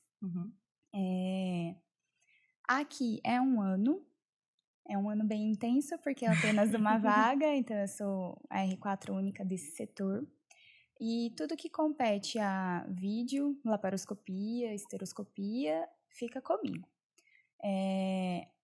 Por sermos um serviço de referência, a gente tem uma fila, assim, longa, mas nem tanto, se a gente for levar ao pé da letra. Em termos de SUS, ok. É bem acessível, mas as pacientes demoram um pouco para chegar até aqui. Mas uma vez que elas chegam e têm indicação cirúrgica, elas conseguem rapidamente serem encaixadas na escala e demora no máximo aí uns 6 meses entre elas chegar pra gente e a programação cirúrgica finalmente acontecer. Mas nesses 6 meses aí de planejamento, tem sempre uma escala bem cheia que a gente tem que ficar sempre arrumando, porque nosso serviço é bem grande, são 13 residentes em cada ano, todos têm acesso aos ambulatórios que indicam as cirurgias, todos têm acesso aos ambulatórios que revisam o pré-operatório, todos têm acesso à agenda cirúrgica, então fica um balaio de gato. Se a gente não parar para arrumar, as coisas não dão muito certo. E quem organiza a escala no CAISM é quem opera. Exatamente. Tá? Em outros lugares, geralmente a escala tá pronta, você chega e opera, mas aqui não. Quem organiza é quem opera. Então, o R2 do CC organiza a sua escala, a R4 da vídeo organiza a escala dela. Em muitos serviços tem um setor de agendamento, né? E aí é pessoal mais da parte de organização, administração, secretariado que faz essa parte, mas aqui somos nós mesmos. Então, essa parte de ter que organizar é um pouco cansativo por eu ser a única e a gente tem aí sempre esses 6 meses à frente para pensar. Mas para você que é uma pessoa organizada, dá certo. Dá certo. A parte boa em ser uma vaga só é porque todos os procedimentos são seus se você quiser. A gente tem aqui o hábito de dividir com os R3, principalmente, os procedimentos de menor complexidade, mas toda semana a gente tem um período cirúrgico da endoscopia ginecológica, então toda segunda, toda terça, toda quarta, toda quinta e toda sexta eu tenho cirurgias agendadas, eu estou lá no centro cirúrgico, inclusive hoje dei uma escapadinha para estar aqui. São praticamente 2 períodos ambulatoriais apenas, os demais são todos períodos cirúrgicos, então vocês podem imaginar que o volume é muito grande. A gente sai com bastante mão, com bastante segurança para fazer os procedimentos fora daqui, inclusive aqueles mais complexos, porque cirurgia de endometriose, por exemplo, a gente tem 2 vezes por semana aqui, e são sempre os casos mais difíceis, que já foram abordados anteriormente em algum outro serviço e acabam vindo parar aqui, que tem muita lesão, que tem envolvimento de outros órgãos. Aqui a gente tem uma coisa muito legal. Apesar de ser um hospital só nosso, a gente conta com as outras especialidades em dias específicos no nosso centro cirúrgico para poder fazer esse cuidado melhor, multidisciplinar. Então, a gente tem urologista à disposição alguns dias, a gente tem cirurgião geral à disposição alguns dias. Isso faz diferença, a gente consegue fazer uma abordagem mais detalhada, melhor, com um melhor resultado para as pacientes aqui. Então, nesse termo... A gente foi o R3 da cirurgia geral agora, esse ano, começar a rodar com a gente. Sim. Então, ele está dentro do centro cirúrgico junto com a gente também. E eu acho que você pode até falar, Carol, que você aprendeu algumas coisas, né, de cirurgia geral, assim, usar um grampeador, fazer uma apendicectomia. A gente acaba tendo essa vivência bem intensa e acaba tendo bastante experiência nesse aspecto. Então, e o legal é ver que isso tem um resultado muito bom para as pacientes também, né? Então, nesse sentido, da parte cirúrgica, dá para se realizar muito bem nessa questão, porque tem muita mão, tem muito procedimento, consegue fazer bastante coisa. E também tem a vantagem de, por ser um centro de referência, um hospital-escola, às vezes tem umas coisas muito diferentes que vêm parar aqui também, que você não vai encontrar no dia a dia em nenhum outro lugar. Eu tive um caso recente de uma síndrome de Morris, por exemplo, que é insensibilidade aos androgênios e tem indicação de fazer gonadectomia. É uma coisa que a gente não vê todo dia. Ano passado teve caso de cerclagem abdominal, que também é uma coisa que a gente não vê todo dia, que foi feita via laparoscópica. Teve um caso de estimocele, de uma gestante. Então, são casos que não fazem parte do nosso dia a dia, mas acaba que aparece aqui, apesar de serem raros, com uma certa frequência. Então, tem esse ganho importante também nessa questão de ver coisas diferentes. Tendo o centro cirúrgico só nosso, a gente não tem que brigar por leito, não tem que brigar por horário, acaba tendo que cancelar muito poucas cirurgias, bem em casos assim, extraordinários de urgência ou de falta de leito de UTI. Questão de material, a gente vai sempre lutando pela melhora, porque sendo SUS a gente tem algumas limitações nesse sentido. Da endoscopia ginecológica, por si a gente depende muito de arsenal, né? A gente não consegue operar se não tiver o material, até consegue fazer via aberta, mas aí não é muito o sentido da minha especialização nesse momento. Eu deixo para as meninas que estão aí na residência. Então, eu acho que, no geral, dessa parte de R4, era o que eu tinha para falar. Fazendo um pouquinho de uma amarração final de uma pessoa que já passou por todos esses níveis aí, essas etapas, a Alice me pediu para fazer um apurado geral. Eu queria dizer que, assim, mesmo para quem ainda não está pensando em residência, está pensando lá no vestibular em entrar numa faculdade, eu acho que a Unicamp é uma referência tanto no sentido de ensino, de pesquisa, a gente vê isso no nosso dia a dia. As meninas falaram um pouco, mas durante a residência a gente tem momentos, sim, de aula, a gente tem momento de discussão de artigo. Então, apesar do academicismo não estar ali presente tão forte no dia a dia e ser bastante mão na massa, a gente esqueceu de falar disso. A gente esqueceu. Na verdade, eu tinha até falado isso, com a Carol sim. em casa que eu queria comentar aqui, muito pelo contrário, eu acho que está presente muito no dia a dia. Pelo menos, assim, o que eu vejo das residências de Fortaleza, que eu converso com amigas, me desculpe se eu estiver falando errado, não tomei isso pelo todo, mas que eu fiquei muito impressionada quando eu cheguei aqui, foi que a gente tem aula toda semana, toda quinta-feira de manhã a gente tem aula R1, R2 e R3, aulas diferentes, e quem dá essas aulas são os chefes. E eu achei isso muito legal, porque eu vim de um lugar onde o residente dava aula. O chefe orientava, corrigia, mas o residente que dava aula. E faz diferença você estar ouvindo da boca de quem tem experiência. E, em geral, aquela aula é a última aula dada no congresso da SOGESP, que foi dada 3 dias atrás. Também tem esse pequeno detalhe. Acontece. E a gente também tem toda quinta-feira a reunião de departamento, em que a gente junta ginecologia, obstetrícia, oncologia e neonatologia e físio e todas as especialidades para conversar sobre algo que seja pertinente para o funcionamento do hospital naquele momento. Então, a gente teve recente, assim, a gente está transfundindo demais e desnecessário. Vamos fazer uma aula sobre hemotransfusão com a chefe do banco de sangue. O Otávio, que veio como convidado do episódio de população trans, ele foi convidado para a reunião de departamento para falar sobre isso, porque a gente estava tendo algumas questões de, tipo, pacientes queixando que não estavam sendo bem recebidos. A gente tinha 2 pacientes trans fazendo nosso pré-natal e a gente não sabia manejar. Então, eu não sei quem é responsável por fazer isso, mas tem alguém que vê o que o serviço está precisando naquela hora e fala, vamos juntar esse povo todo numa sala e botar alguém que sabe para dar aula. E isso é muito bom. Talvez você valorize isso quando você está na R3, talvez. Mas é muito bom e eu queria ter aproveitado um pouco melhor. Eu estou tentando para fazer isso. E a gente também tem um contato muito próximo aos chefes para poder conversar e falar, doutora, eu estou sentindo muita vontade da gente aprofundar um pouco mais tal coisa. Ou então, doutora, eu estou sentindo que o serviço está tendo um pouco de choque com tais coisas, tais informações. Sim. E aí a gente vê que 2 semanas depois a gente está tendo uma reunião do departamento daquele assunto. Sim. Eu acho isso bem interessante. E sexta-feira, né, o Journal. Sim. Que é o R3 que apresenta um artigo. Daí é o momento para o R3 exercer suas habilidades de professor. Vai, pode continuar. Desculpa, a gente se empolgou. Porque a gente esqueceu a real. gente esqueceu, mas tem assim, eu já ouvi de colegas falando que, nossa, mas eu cheguei e achei que fosse ter mais, e aí quando eu chego é muito mão na massa. É muita paciente mesmo que a gente tem, os ambulatórios são, em sua maioria, bem cheios. Mas eu acho que isso não se perde também, tanto pelos momentos semanais destinados a isso, quanto pelas discussões dos ambulatórios, que em sua maioria são muito ricas, são, como as meninas falaram, com pessoas referências no assunto que estão à frente de protocolos nacionais, de instituições internacionais até, e são pessoas que são acessíveis, que estão ali no nosso dia a dia, que a gente pode pedir um momento a mais para conversar sobre uma coisa diferente, que abrem até as próprias casas para nos receber. Sim. Então, isso eu acho um ponto muito positivo aqui do nosso serviço, que a gente tem acesso a essas pessoas que são referências e tem também esse momento de estudo, apesar de ter muita mão na massa e muita tocação de serviço, que a gente sabe que é bem cansativo. Sobre a carga horária como um todo, assim, é muito difícil, mas a gente tem que pensar que a especialidade que a gente está decidindo ter na vida é uma especialidade de urgência e emergência, né?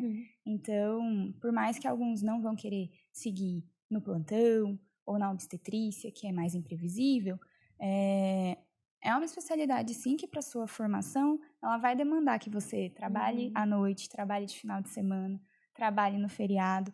Então, acho que a residência é uma demonstração de tudo isso para a gente também estar preparado para o que vem pela frente, se a gente quiser seguir nesse contexto, né? Posso te perguntar uma coisa, Carol? É curiosidade de verdade. Nada programado, só veio agora na minha cabeça. Você, como formada, como foi sua inserção no mercado de trabalho? Sendo uma ex-residente da Unicamp, que a gente sabe que, querendo ou não, é um nome de peso. Como é que foi para você aqui em Campinas se inserir depois assim que você formou, entendeu? E no que é que você está trabalhando, assim? É consultório, é plantão, No momento eu tenho pouca carga horária disponível, porque como o meu R4 ele é uma residência mesmo, eu tô tempo integral na Unicamp, todos os dias, das 7 às 7, basicamente, assim, né? Então, durante a semana eu não tenho tanto período livre assim, não consigo me disponibilizar para fazer ambulatório, por exemplo, né? Mas no R3, às vezes, até a gente consegue algumas janelinhas e as pessoas te procuram para fazer atendimentos de ginecologia geral, às vezes algum pré-natal de mais baixo risco. Tenho colegas que estão fazendo um pré-natal de alto risco em uma instituição específica, né? Tenho colegas que estão fazendo consultório andando com as próprias pernas também. A questão de plantão é relativamente fácil para a gente conseguir. As instituições de Campinas e região sabem que nós temos uma boa formação, então as portas se abrem no sentido de entrar em escala de plantão. Atualmente é o que eu mais tenho feito. Já comecei a auxiliar algumas pessoas em cirurgias fora também, que faz mais parte do meu escopo atual, né, como residente cirúrgica.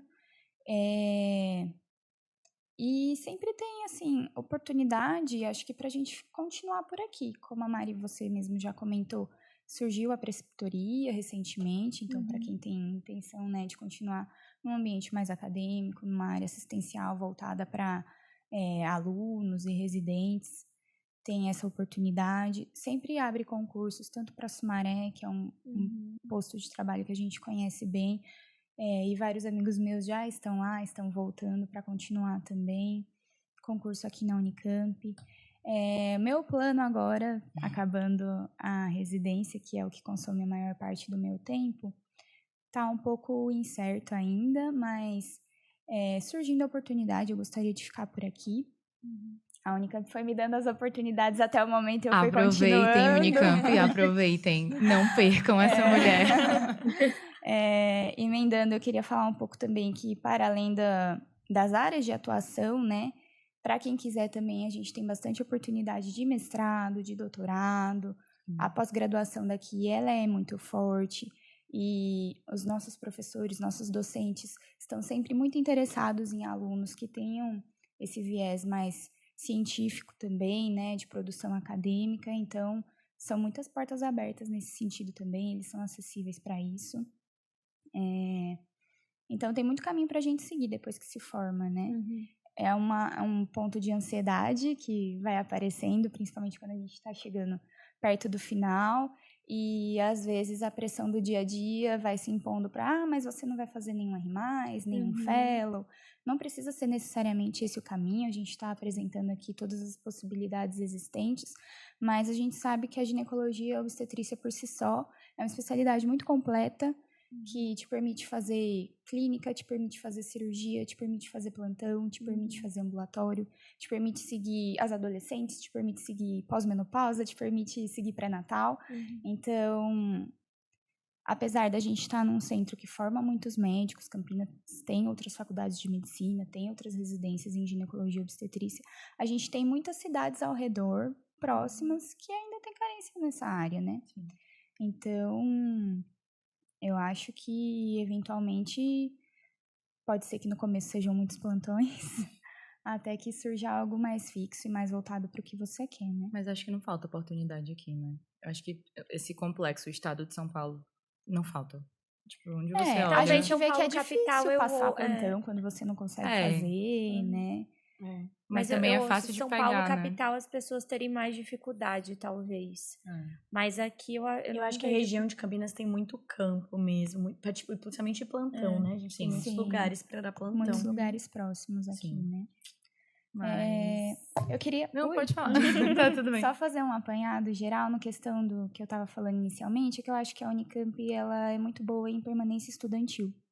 Eu acho que isso é um ponto que talvez vocês não conheçam muito, Não. porque vocês não fizeram aqui. Então, na graduação, a gente tem muito recurso no sentido de moradia estudantil, no sentido de bolsa auxílio para trabalhos em períodos parciais, ao contrário do que você estuda, bolsas de iniciação científica, auxílio alimentação, auxílio transporte. Então, acho que isso é um ponto muito importante que eu tenho muito orgulho e que a gente tem que destacar, porque o ambiente universitário, público, de qualidade, ele é sim acessível. A gente sabe que tem alguns entraves ainda, mas uma vez que chegar até aqui, é possível continuar, apesar das dificuldades. Talvez na residência a gente não tenha isso bem estabelecido ainda, Mas né? nossa bolsa é um pouco maior do que as Mas residências eu estão acho que acostumadas. Sim, E a gente tem direito à alimentação em todos os hospitais. temos. Não sei se são todos os lugares que tem. Eu acho que tem uma regra que tem que ter, mas isso faz diferença, né? A gente pode almoçar, tomar café da manhã, Jantar, jantar, ceia. sempre gratuitamente. Sim. Então, se você... E eu acho que é um valor, a bolsa no Brasil, em teoria, eu acho que é 3.400, 3.400 e pouco, é 3.500, enfim. É 3.600 e a gente tem 300 e pouco de auxílio moradia. Fecha 4.100, né? 4.80. Isso, é 4,90. E que assim, tá, 300 e poucos reais, não dá Mas pra faz você pagar um diferença. aluguel, mas poxa, você paga a gasolina do carro, você Sim. paga o Uber, entendeu? Então, E Campinas, apesar de ser uma cidade que eu acho ideal no sentido de grande e pequena ao mesmo tempo, não é uma São Paulo. Então, as coisas aqui têm um preço um pouquinho sim. mais baixo, um custo um pouco mais acessível. Mas também está perto de São Paulo, para quem Sim.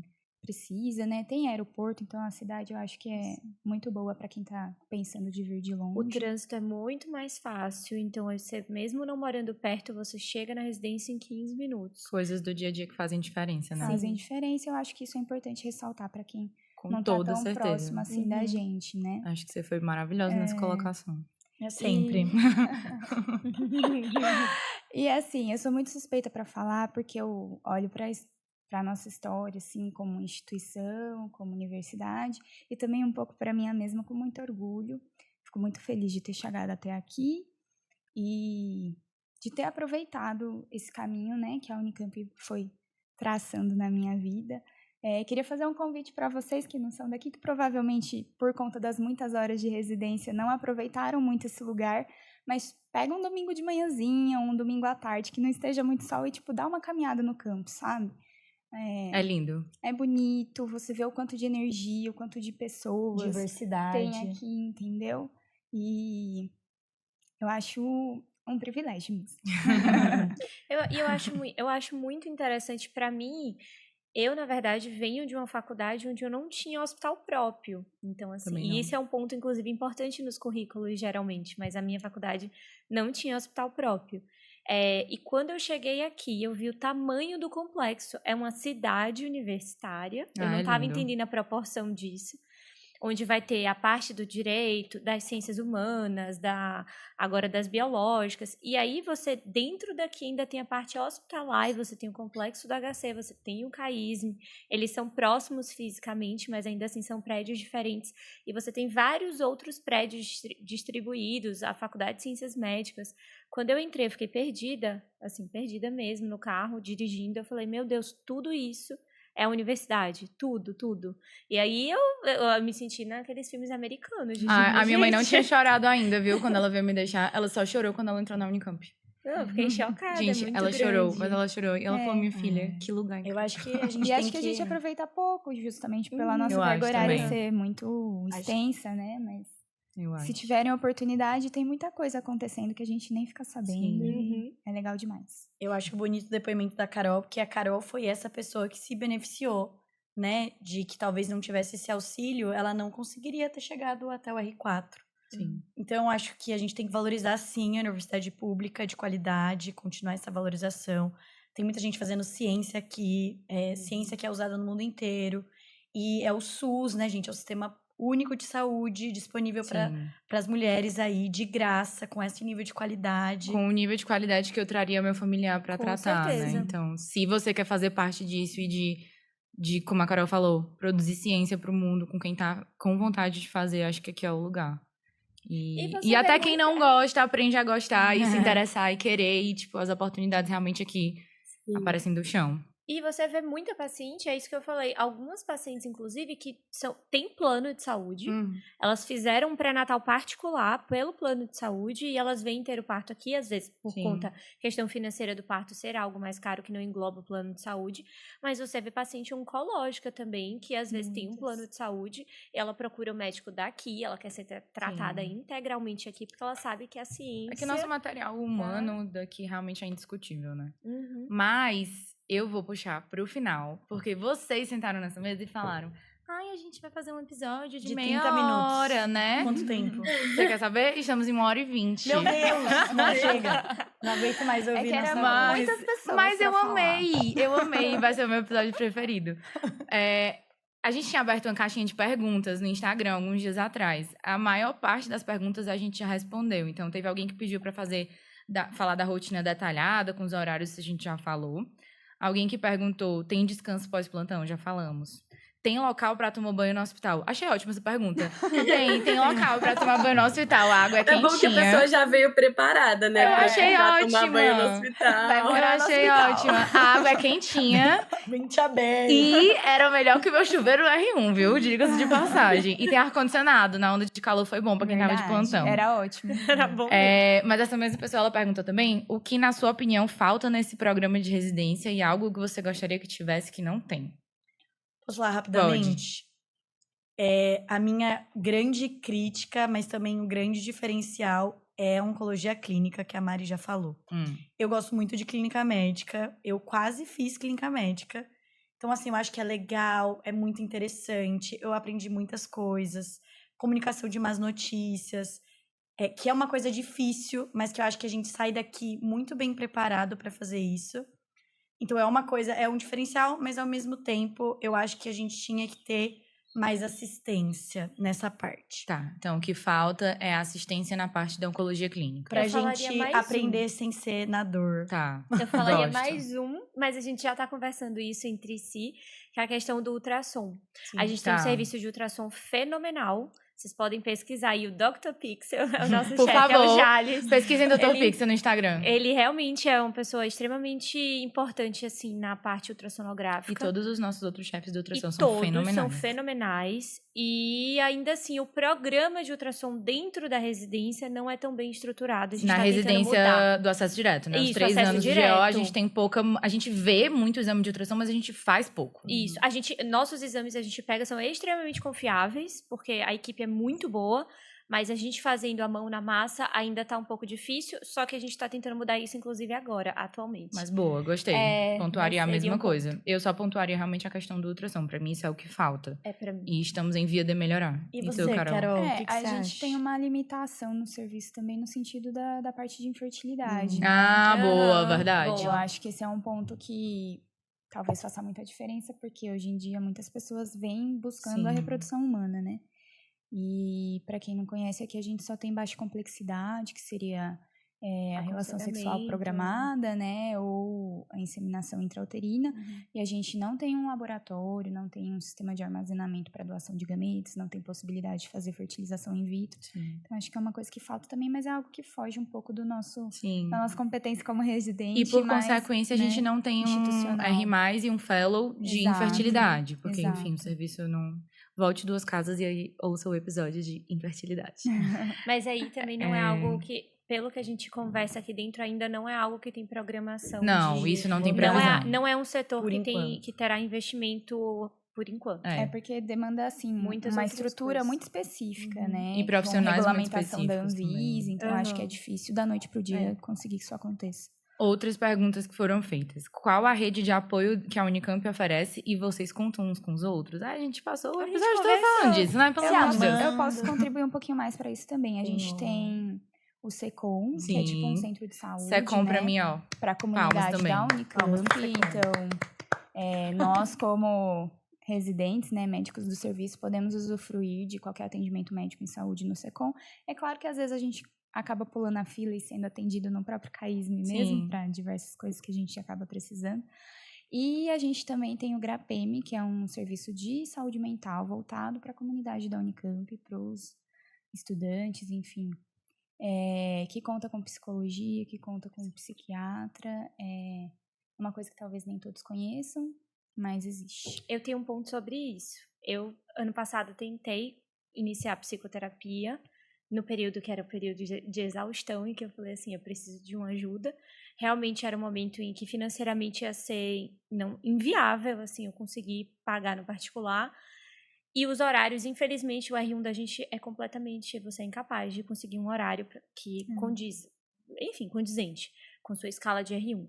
Então, você tem o serviço em relação à psicoterapia. Ao serviço médico, não, porque você consegue acesso tranquilamente. Você tem um plano de saúde da Unicamp, você tem um HC que chama e você vai ter acesso. Mas a parte de saúde mental em si, eu tentei algumas vezes ano passado.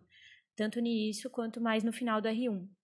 E foi difícil, porque os horários disponíveis eram 2 da tarde, 3 da tarde, em dias fixos, sem essa possibilidade de... Mas eu acho que só de existir e ter essa possibilidade de suporte, mesmo que você busque depois no R2... Mas eu acho que o CAISM, por ter uma residência nesse perfil e que eles sabem que os residentes são tão sobrecarregados, talvez seja algo que a gente possa questionar e tentar melhorar. ter algum acesso à psicologia de lá de dentro. Pra gente... E eu queria falar um pouco mais do SECOM, porque... Pra mim é muito importante. Assim, apesar de eu usar pouco, como você falou, algumas vezes a gente acaba sendo atendido no próprio CAISM. Eu sou uma pessoa que, quando eu comecei a residência, eu tive que escolher alguns gastos para cortar. O convênio de saúde foi um deles. Mas foi uma opção por saber que eu estaria muito segura aqui dentro. E o SECOM, como a Carol falou, é um serviço de saúde que é apenas para funcionários e estudantes da Unicamp. É um serviço de saúde com os profissionais da Unicamp para atender essa população. Então, tem funciona como unidade básica e unidade secundária também, né?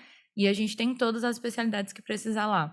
E os residentes também se ajudam muito. Então, se você precisa passar num oftalmo, se você precisa passar num gineco com a gente, colocar um DIU, a gente se ajuda muito. E isso, pra mim, faz muita diferença, porque me traz uma segurança muito grande.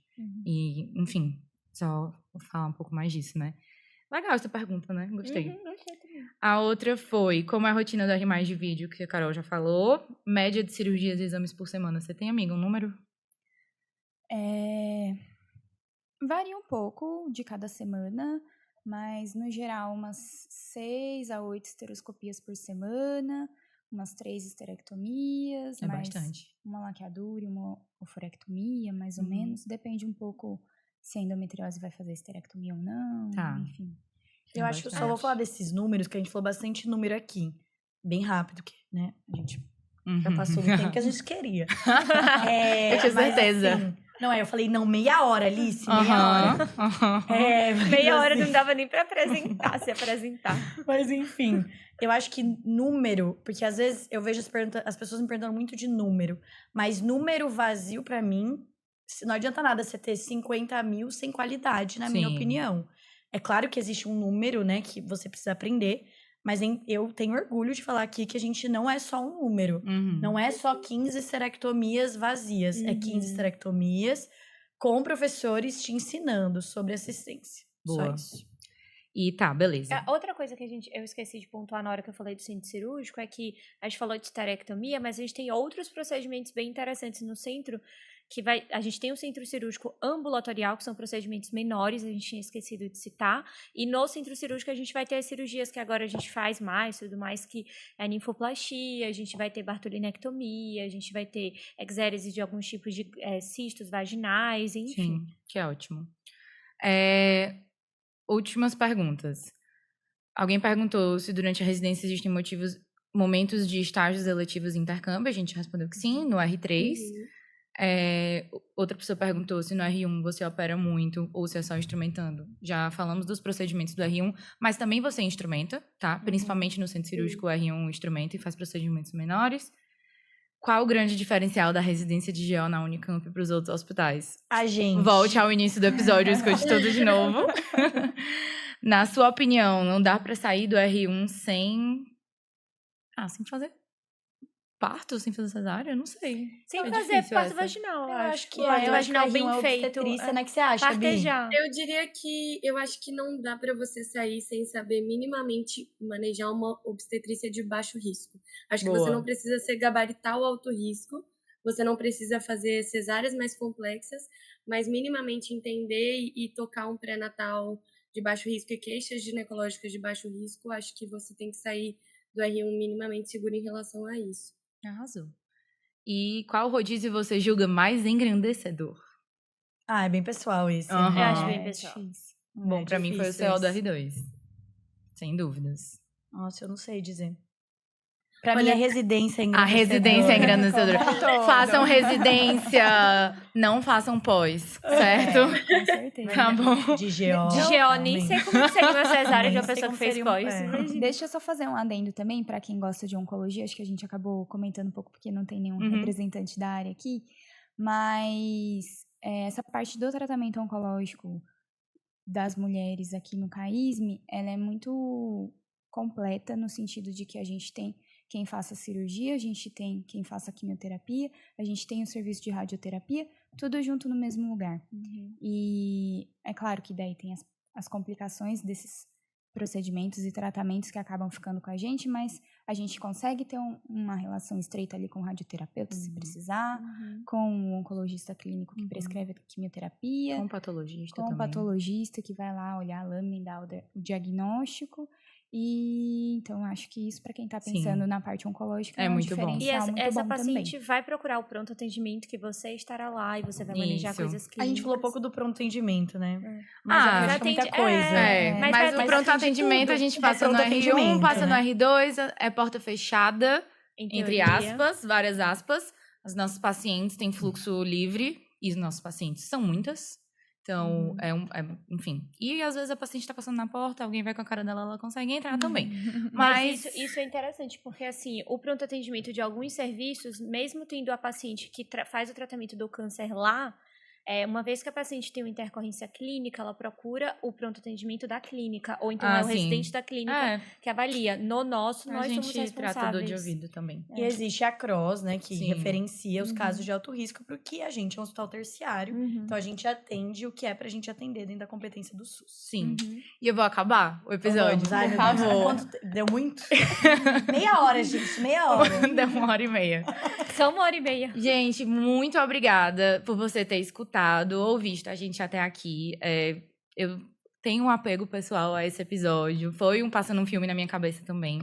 E eu queria ter escutado isso antes de eu vir pra cá. Não deixaria de ter vindo, mas eu gostaria de ter vindo um pouco mais consciente do que eu iria encontrar. E esse foi o objetivo de fazer isso mesmo. E hoje não tem tarefa de casa. Hoje não tem formulário para responder.